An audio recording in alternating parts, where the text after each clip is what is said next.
సుస్వాగతం మనోరంజని తెలుగు టైమ్స్ వార్త ప్రపంచానికి ఘనమైన స్వాగతం. మనోరంజని తెలుగు టైమ్స్ ఈ నెల 27వ తారీఖున టీఈజేసీ ఆధ్వర్యంలో జిల్లా కలెక్టర్ ఎదుట అన్ని ఉద్యోగ ఉపాధ్యాయ సంఘాలు పెండింగ్లో ఉన్నటువంటి ఉద్యోగ ఉపాధ్యాయ సమస్యలు, పిఆర్సీ, 6 డిఏలు మరియు ఉపాధ్యాయులకు ఉద్యోగులకు ఎప్పటి నుంచో రద్దు చేస్తామన్నటువంటి సిపిఎస్ రద్దు మీద ధర్నా కార్యక్రమం చేపట్టాయి. దీంట్లో రాష్ట్రంలో ఉన్నటువంటి ప్రతి ఉద్యోగి కూడా ఈ ధర్నా కార్యక్రమంలో పాల్గొంటున్నాడు. కాబట్టి ప్రభుత్వానికి ఇప్పటికైనా అనేక యూఎస్పీసీ నుంచి కానీ ఇతర ఉపాధ్యాయ ఉద్యోగ సంఘాల నుంచి కూడా ఇప్పటి వరకు ప్రభుత్వం దృష్టికి తీసుకెళ్ళినా కూడా ప్రభుత్వం 3 సంవత్సరాల దగ్గరకు వస్తున్నా కూడా ఇచ్చినటువంటి హామీలను నిలబెట్టుకోలేదు.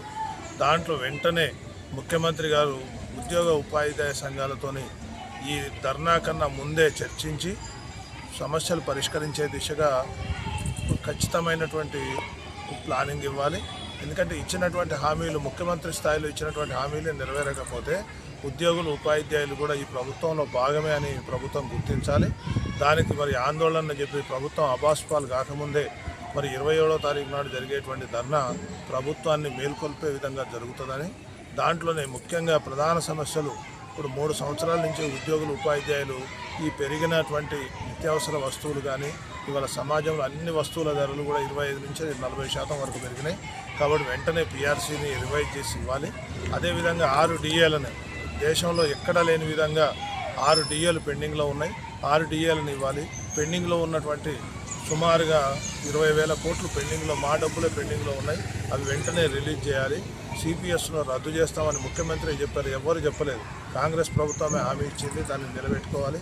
అదేవిధంగా 63 రకాల డిమాండ్లను వెంటనే పరిష్కరించాలని చెప్పి కేజీబీ వాళ్ళు అడుగుతున్నారు, మోడల్ స్కూల్ వాళ్ళు అడుగుతున్నారు. మా సమస్యలు ఏంటని వాళ్ళ సమస్యలను కూడా ఖచ్చితంగా పరిష్కరించాలి.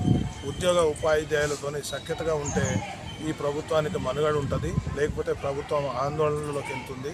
కాబట్టి వెంటనే ఉద్యోగ ఉపాధ్యాయుల సమస్యలతో పరిష్కరించాలని చెప్పి చెప్తున్నాం. ఒకవేళ లేకపోతే వచ్చే నెల 10వ తారీఖు నాడు చలో హైదరాబాద్ కార్యక్రమం, అసెంబ్లీ ముట్టడి కార్యక్రమం ఉంది. మరి అంతకన్నా ముందే ఉద్యోగ ఉపాధ్యాయ సమస్యలన్నీ పరిష్కరించాలని చెప్పి డిమాండ్ చేస్తున్నాం. వెనిగళ్ల